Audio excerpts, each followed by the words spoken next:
देखिए, this National Herald case has been a very peculiar case in the entire Indian history.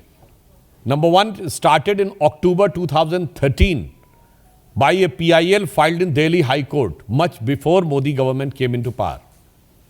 Second, this is the only case in which Sri Rahul Gandhi ji and Srimati Sonia Gandhi ji has to take the bail.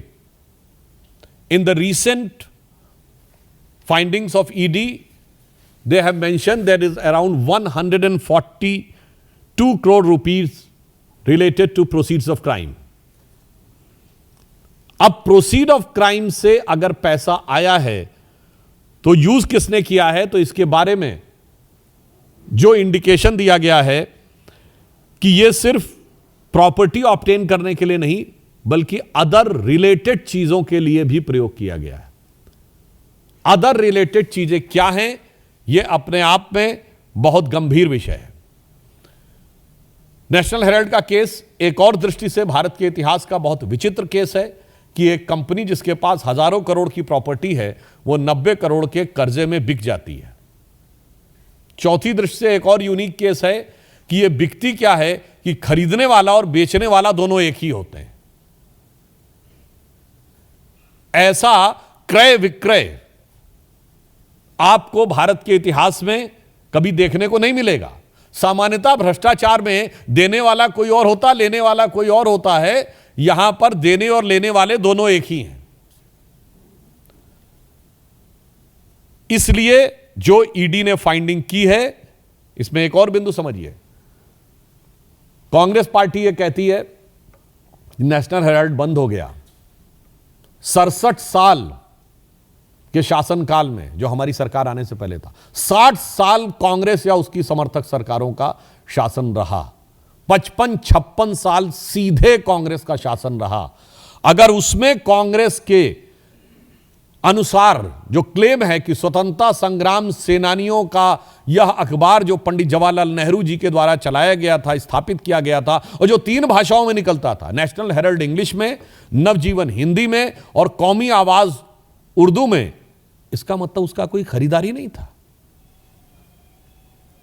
यानी कांग्रेस के कार्यकर्ता भी उसे खरीदने को तैयार नहीं थे। कांग्रेस ने अपने कार्यकर्ताओं की जितनी संख्या बताई है, उतने भी लोग अगर खरीदते तो ये तीनों बिकने के कगार पे नहीं आते। तो नेशनल हेराल्ड और नवजीवन तो छोड़िए, जो नवजीवन नहीं दे पाए, कौम ने भी कौमी आवाज नहीं सुनी। अगला पॉइंट इसमें और भी महत्वपूर्ण यह हो जाता है कि यह भारत के इतिहास का इकलौता मौका है जब सरकारी संपत्तियों पे, पब्लिक संपत्ति पे भ्रष्टाचार होता था। यहां किसी पार्टी ने अपनी ही संपत्ति के ऊपर डाका डाल दिया। मतलब एक कहावत होती है कि अपने घर में कोई चोरी नहीं करता, अपने घर में कोई डाका नहीं डालता। यह आपने सिर्फ कॉमेडी फिल्मों में देखा होगा, मगर यह ट्रेजेडी देखिए कि नेशनल हेराल्ड केस इस मामले में एक विचित्र केस है। और यह भी दर्शाता है, if the ED today has mention about 142 crore rupees of proceed, तो मैं कहना चाहूंगा एक वो कांग्रेस थी जो महात्मा गांधी की कांग्रेस थी, जिसका सदस्यता शुल्क कितना था, 4 आने। कांग्रेस में नारा होता था, एक चवन्नी चांदी की जय बोलो महात्मा गांधी की। और आज कांग्रेस वहां पर पहुंच गई आधुनिक गांधियों के नेतृत्व में कि देश तो छोड़ो, पार्टी की संपत्ति भी आज के गांधी की। तो अगर 142 करोड़ का विषय आया है, यह बहुत गंभीर बात है। यह कांग्रेस पे सिर्फ कानूनी नहीं, यह कांग्रेस पे सिर्फ राजनीतिक नहीं बल्कि गंभीर नैतिक सवाल पैदा करता है कि जो लोग अपने को स्वतंत्रता संग्राम सेनानियों की विरासत के एकमेव उत्तराधिकारी घोषित होने का दावा करते थे, उन्होंने ही बकौल खुद स्वतंत्रता संग्राम सेनानियों की संपत्ति पर डाका डाला। देखिए, हम यह बात भली भांति समझ सकते हैं, कांग्रेस पार्टी इस समय सबूत न मांग पाने की जो खिसियाहट है, उस छटपटाहट में इस ढंग का बयान देने को बाध्य हो रही हो। हम एक बात बहुत स्पष्ट रूप से कहना चाहते हैं कि अगर उन्हें लगता है कि कोई डाइवर्जन की बात है तो मैं सिर्फ कोट करना चाहता हूं पाकिस्तान के प्राइम मिनिस्टर शहबाज शरीफ ने जब ऑन रिकॉर्ड यह बोल दिया कि 9 और 10 तारीख की दरमियानी रात, यह उनका वर्ड है, 9 और 10 तारीख की दरमियानी रात हमारे सिपह सलार जनरल सैयद आसिम मुनीर ने मुझे 2:30 बजे रात को जगाकर कहा कि हिंदुस्तान ने नूर खान एयरबेस के ऊपर मिसाइल गिरा दिया है।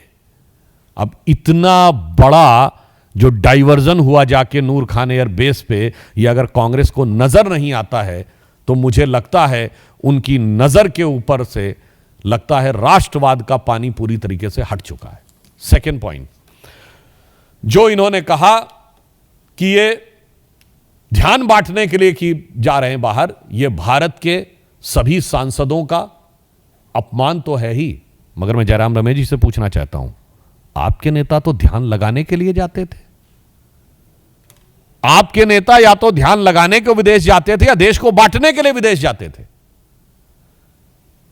आपके नेता ने जितनी बार विदेश गए हैं, देश को बांटने वाली कोई ना कोई बात कह के आए हैं। पहली बार सभी दलों के लोग एक साथ मिलकर भारत की एकजुटता का प्रदर्शन कर रहे हैं। और जहां तक हमारी नीति है, हमारी नीति भारतीय जनता पार्टी की बहुत स्पष्ट है कि इस ढंग के मौकों के ऊपर दलगत भावना से ऊपर उठकर अंतरराष्ट्रीय मंच पर भारत की एकजुटता दिखानी है, चाहे हम विपक्ष में हो या सत्ता पक्ष में। जब हम विपक्ष में थे तो 1995 में जिनेवा में पाकिस्तान कश्मीर को लेकर प्रस्ताव ला रहा था, तब हमारे तत्कालीन नेता प्रतिपक्ष अटल बिहारी वाजपेयी जी ने नरसिम्हा राव का समर्थन जिनेवा में जाके किया था और नरसिम्हा राव को क्रेडिट भी दिया था उस सरकार को, और घर में आकर जो बात कहनी थी कही थी। और यह बात मैं इसलिए भी कह रहा हूं, आप में से कोई भी जाके चेक कर ले ऑन रिकॉर्ड, उस समय पाकिस्तान की प्रधानमंत्री बेनजीर भुट्टो का पाकिस्तान की नेशनल असेंबली में दिया गया बयान है कि देखो भारत में प्रतिपक्ष कैसा है जो सरकार का समर्थन कर रहा है आकर, और हमारा पोजीशन यानी पाकिस्तान का पोजीशन कैसा है जो विरोध कर रहा है। आज वैसा पोजीशन हमारे यहां हो गया है। इसलिए यह बात जो कहने का प्रयास कर रहे हैं, वैसे ऑन द लाइटर नोट मैं एक और बात कहूं, लगातार आप देख ही रहे हैं कि कांग्रेस पार्टी के नेता एक के बाद एक ऐसा बयान देते हैं जो पाकिस्तान की मीडिया की सुर्खियां बटोरे। जयराम रमेश जी का यह बयान भी यूज किया जाएगा, तो ये पाकिस्तान की पीआर एक्सरसाइज में जो लगे हुए हैं और भारत के इस गंभीर प्रयास को जो पीआर कह के डाइल्यूट करने का प्रयास कर रहे हैं, मैं एक बात कहूंगा कि कुछ मामलों में उनकी मानसिकता और पाकिस्तान की मानसिकता में एक और मेल है। अभी आपने देखा कि ऑपरेशन सिंदूर में जिस अप्रतिम शौर्य का परिचय भारत की सेना ने दिया और जो गंभीर क्षति पहुंचाई, जिसका मैंने अभी आपको बता भी दिया कि पाकिस्तान के प्राइम मिनिस्टर का पाकिस्तान के आर्मी चीफ को कोट करते हुए बयान है, इसके बावजूद वहां के आर्मी चीफ का प्रमोशन हो गया, क्या बन गए? Field marshal. ठीक, हमारे यहां भी उसी जहनियत से पैबस्त हैं। वो जंग हार कर फील्ड मार्शल बनते हैं और कांग्रेस में चुनाव हार कर फील्ड मार्शल बनते हैं। वहां भी प्रमोशन होता है, यहां भी प्रमोशन होता है। तो इसे मैं कहना चाहूंगा, तो इसलिए दोनों तरफ बैठकर एक ही विचार, एक ही भाव, तो मिले सुर मेरा तुम्हारा करते हुए भारत के प्रयासों को इस प्रकार से अवांछित रूप से छोटा साबित करने का प्रयास बचना चाहिए कांग्रेस पार्टी को। और मैं कांग्रेस पार्टी और इंडी गठबंधन से, जो मैंने अभी मॉर्निंग में कहा, उसे रिपीट कर देना चाहता हूं। इंडिया अलायंस नाम रख लेने से दिल से भारतीय नहीं हो जाता। आज इंडिया अलायंस के तमाम नेताओं के बयान पाकिस्तान की मीडिया में, पाकिस्तान की संसद में, पाकिस्तान की सेनाओं की ब्रीफिंग में, पाकिस्तान द्वारा भारत के विरुद्ध दिए जा रहे डोजियर्स में कोट किए जा रहे हैं। तो ऐसा प्रतीत होता है कि ये पॉपुलर फ्रंट ऑफ पाकिस्तान की तरह इंडिया अलायंस बिहेव करने लगा है।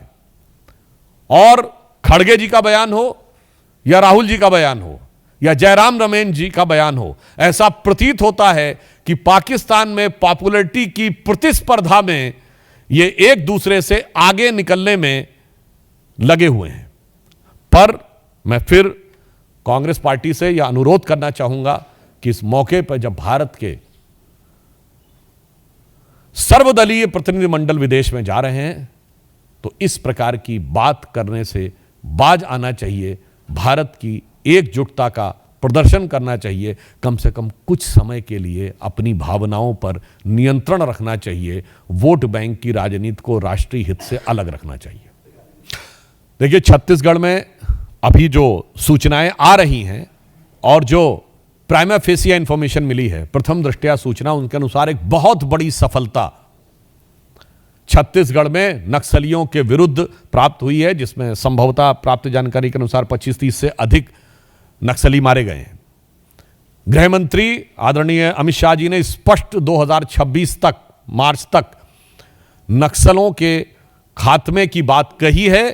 तो निश्चित रूप से प्रधानमंत्री श्री नरेंद्र मोदी जी की सरकार की यह प्रतिबद्धता इस ऑपरेशन में स्पष्ट दिखाई पड़ रही, और यह प्रतिबद्धता एक और मामले में भी है, जिसे आप एक शब्द संस्कृत में सुनते होंगे ना, वाय आभ्यंतरम शुचि, यानी बाहर से भी सफाई करनी है और अंदर से भी सफाई करनी है। तो बाहर की सफाई आप ऑपरेशन सिंदूर में देख चुके हैं, और अंदर की सफाई आज जो नक्सली ऑपरेशन हुआ है उसमें देख रहे हैं। यानी बहावलपुर से लेकर और बस्तर तक राष्ट्र विरोधी जो शक्तियां हैं उनके ऊपर निर्णायक प्रहार हमारी केंद्र की सरकार और छत्तीसगढ़ के राज्य की सरकार ने किया है। इसके लिए निश्चित रूप से प्रधानमंत्री श्री नरेंद्र मोदी जी के नेतृत्व में गृह मंत्री अमित शाह जी और हमारे छत्तीसगढ़ के मुख्यमंत्री जी और छत्तीसगढ़ के गृह मंत्री जी बधाई के पात्र हैं। Definitely in Pahalgam it was done by bullet.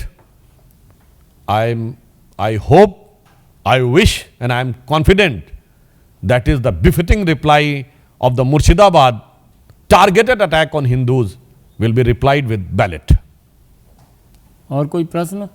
वैसे एक और बात आप कह दें कि वो उनको लगता है कि हम बाहर जाते हैं, जो जयराम रमेश जी ने कहा ना कांग्रेस पार्टी ने हमारे प्रतिनिधिमंडल के लिए कि ये बाहर केवल ध्यान बटाने के लिए जाते हैं, तो मैं ये भी बता दूं कि हम वो हैं जो पहले ठोक के आते हैं, फिर पड़ोसी को बताते हैं और फिर ज़रूरत पड़ने पे पूरी दुनिया को भी बताते हैं। मगर उसके बाद कांग्रेस के जो अरमान हैं वो खुद ब खुद निकलकर सामने आ जाते हैं। बहुत बहुत धन्यवाद।